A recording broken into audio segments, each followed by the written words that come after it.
Hello again, it's Grandpa, and we're here to read The Lion, the Witch, and the Wardrobe. We are on chapter 15. Deeper magic from before the dawn of time. While the two girls still crouched in the bushes with their hands over their faces, they heard the voice of the witch calling out, "Now, follow me all, and we will set about what remains of this war. It will not take us long to crush the human vermin and the traitors now that great fool, that great cat, lies dead." At this moment, the children were for a few seconds in very great danger. For with wild cries and a noise of skirkling pipes and shrill horns blowing, and the whole of that vile rabble came sweeping off the hilltop and down the slope right past their hiding place. They felt the specters go by them like a cold wind, and they felt the ground shake beneath them under the galloping feet of the minotaurs, and overhead there went a flurry of foul wings and a blackness of vultures and giant bats. At any other time they would have been trembling with fear, but now the sadness and shame and horror of Aslan's death so filled their minds that they had hardly thought of it. As soon as the wood was silent again, Susan and Lucy crept out onto the open hilltop. The moon was getting low, and thin clouds were passing across her, but still they could see the shape of the lion lying dead in his bonds. And down they both knelt in the wet grass, and kissed his cold face, and stroked his beautiful fur, what was left of it, and cried till they could cry no more. And then they looked at each other and held each other's hands for mere loneliness, and cried again, and then again went silent. At last Lucy said, "I can't bear to look at that horrible muzzle. I wonder, could we take it off?" So they tried, and after a lot of working at it, for their fingers were cold, and it was now the darkest part of the night, they succeeded. Here's a picture I forgot to show you. That's all the creatures running past the girls.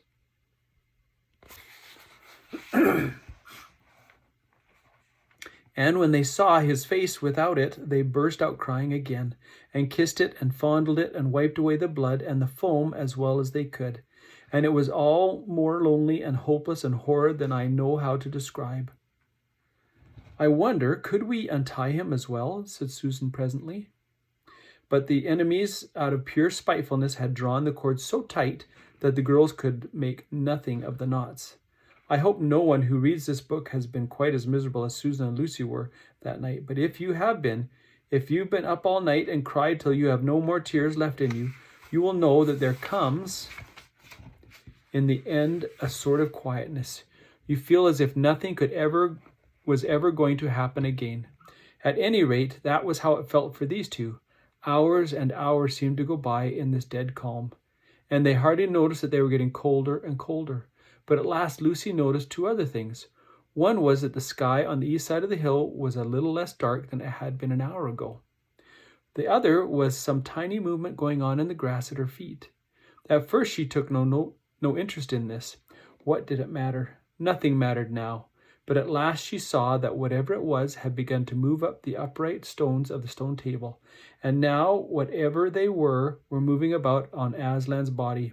She peered closer. They were little gray things.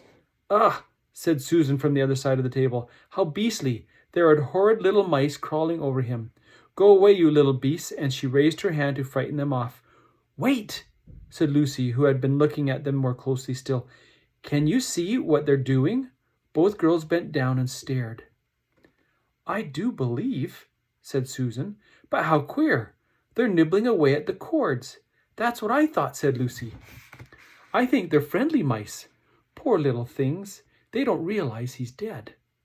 They think it'll do some good untying him." It was quite definitely lighter by now. Each of the girls noticed for the first time the white face of the other. They could see the mice nibbling away, dozens and dozens, even hundreds of little field mice, and at last one by one the ropes were all gnawed through. The sky in the east was whitish by now, and the stars were getting fainter, all except one very big one low down on the eastern horizon. They felt colder than they had been all night. The mice crept away again. The girls cleared away the remains of the gnawed ropes. Aslan looked more like himself without them.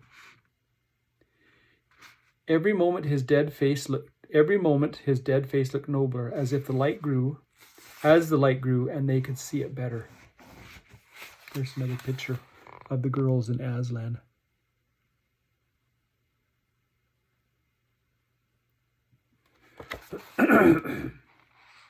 And you can see the little mice from that picture were on him, cutting through the ropes. In the wood behind them, a bird gave a chuckling sound. It had been so still for hours and hours that it startled them. Then another bird answered it. Soon there were birds singing all over the place.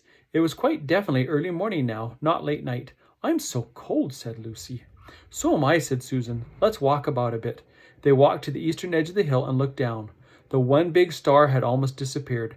The country all looked gray and dark. But beyond, at the very edge of the world, the sea showed pale. The sky began to turn red. They walked to and fro more times than they could count between the dead Aslan and the eastern ridge, trying to keep warm, and oh, how tired their legs felt. Then at last, as they stood for a moment looking out toward the sea and Cair Paravel, which they could now make out, the red turned to gold along the line where the sky and the sun and the sea met, and very slowly up came the edge of the sun. At that moment they heard from behind them a loud noise, a great cracking, deafening noise, as if a giant had broken a giant's plate. "What's that?" said Lucy, clutching Susan's arm. I feel afraid to turn around," said Susan. "Something awful is happening." "They're doing something worse to him," said Lucy. "Come on." And she turned, pulling Susan round with her. The rising of the sun had made everything look so different. All colors and shadows were changed, that for a moment they didn't see the important thing. Then they did. The great stone table was broken in 2 pieces by a great crack that ran down it from end to end, and there was no Aslan. "Oh, oh, oh!" cried the 2 girls, rushing back to the table. "Oh, it's too bad," sobbed Lucy. "They might have left the body alone." "Who's done it?" cried Susan. "What does it mean? Is it more magic?" "Yes," said a great voice behind their backs. "It is more magic." They looked round. There, shining in the sunrise, larger than they had ever seen him before, shaking his mane, for it had apparently grown back, stood Aslan himself. "Oh, Aslan!" cried both the children, staring up at him, almost as much frightened as they were glad. "Aren't you dead, then, dear Aslan?" said Lucy. "Not now," said Aslan. You're not asked Susan in a shaky voice. She couldn't bring herself to say the word ghost. Aslan stooped his golden head and licked her forehead. The warmth of his breath and a rich sort of smell that seemed to hang about his hair came all over her. "Do I look it?" he said. "Oh, you're real, you're real." "Oh, Aslan!" cried Lucy, and both girls flung themselves upon him and covered him with kisses. "But what does it all mean?" asked Susan, when they were somewhat calmer. "It means," said Aslan, "that though the witch knew the deep magic, there is a magic deeper still which she did not know. Her knowledge goes back only to the dawn of time, but if she could have looked a little farther back into the stillness and the darkness before time dawned, she could have read there a different incantation. She would have known that when a willing victim who has committed no treachery was killed in a traitor's stead, the table would crack and death itself would start working backwards. And now—" "Oh, yes, now," said Lucy, jumping up and clapping her hands. "Oh, children," said the lion, "I feel my strength coming back to me. Oh, children, catch me if you can." He stood for a second, his eyes very bright, his limbs quivering, lashing himself with his tail. Then he made a leap high over their heads and landed on the other side of the table. Laughing, though she didn't know why, Lucy scrambled over it to reach him. Aslan leaped again. A mad chase began. Round and round the hilltop he led them, now hopelessly out of their reach, now letting them almost catch his tail, now diving between them, now tossing them in the air with his huge and beautiful velveted paws, and catching them again, and now stopping unexpectedly so that all 3 of them rolled over together in a happy, laughing heap of fur and arms and legs. It was such a romp, and no one had ever had except in Narnia, and whether it was more like playing with a thunderstorm or playing with a kitten, Lucy could never make up her mind. And the funny thing was that when all 3 finally lay together, panting in the sun, the girls no longer felt in the least tired or hungry or thirsty. "And now," said Aslan presently, "to business. I feel I am going to roar. You had better put your fingers in your ears." And they did. And Aslan stood up, and when he opened his mouth to roar, his face became so terrible that they did not dare to look at it. And they saw all the trees in front of him bend before the blast of his roaring, as grass bends in a meadow before the wind. Then he said, "We have a long journey to go. You must ride on me." And he crouched down, and the children climbed onto his warm golden back. And Susan sat first, holding on tightly to his mane, and Lucy sat behind him, holding on tightly to Susan. And with a great heave, he rose underneath them and then shot off faster than any horse could go, down the hill and into the thick of the forest. That ride was perhaps the most wonderful thing that had happened to them in Narnia. Have you ever had a gallop on a horse? Think of that, and then take away the heavy noise of the hooves and the jingle of the bits, and imagine instead the almost noiseless padding of the great paws. Then imagine instead of the black or gray or chestnut back of the horse, the soft roughness of golden fur, and the mane flying back in the wind. And then imagine you are going about twice as fast as the fastest racehorse. But this is a mount that doesn't need to be guided and never grows tired. He rushes on, and never missing his footing, never hesitating, threading his way with perfect skill between tree trunks, jumping over bush and briar and the smaller streams, swimming the largest of all. And you are riding not on a road, nor in a park, nor even on the grounds, but right across Narnia.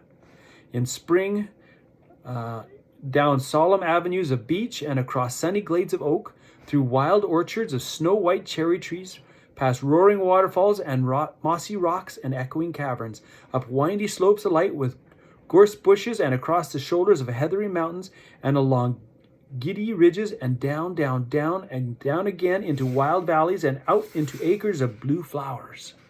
It was nearly midday when they found themselves looking down a steep hillside at a castle, a little toy castle looked from where they stood, which seemed to be all pointed towers. But the lion was rushing down at such a speed that it grew larger every moment, and before they had time even to ask themselves what it was, they were already on a level with it. And now it no longer looked like a toy castle, but rose, frowning in front of them. No face looked over the battlements, and the gates were fast shut.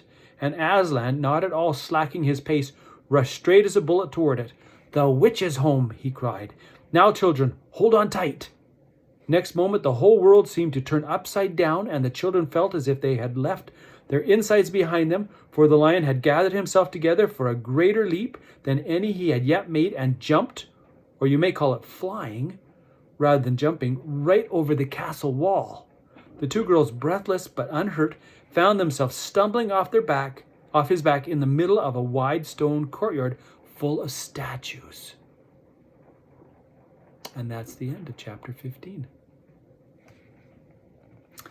And then the next chapter is chapter 16, and it's entitled, "What Happened About the Statues?" That was pretty exciting. So Aslan told him that there's a better law, a deeper, darker law, not darker, but a deeper law, that if somebody doesn't do anything wrong and takes the place of someone who has done something wrong, that could break the bands of death. Who does that kind of sound like? Who took upon himself all the wrongs and had not done anything wrong and allowed himself to be killed and broke the bands of death? And we celebrate that this weekend. Today is Good Friday. Good Friday is the day that Jesus died on the cross. And he was put in the tomb. And on Easter Sunday, he rose from the tomb. Mary and the apostles went to the tomb and found it empty. He had risen. I love you guys.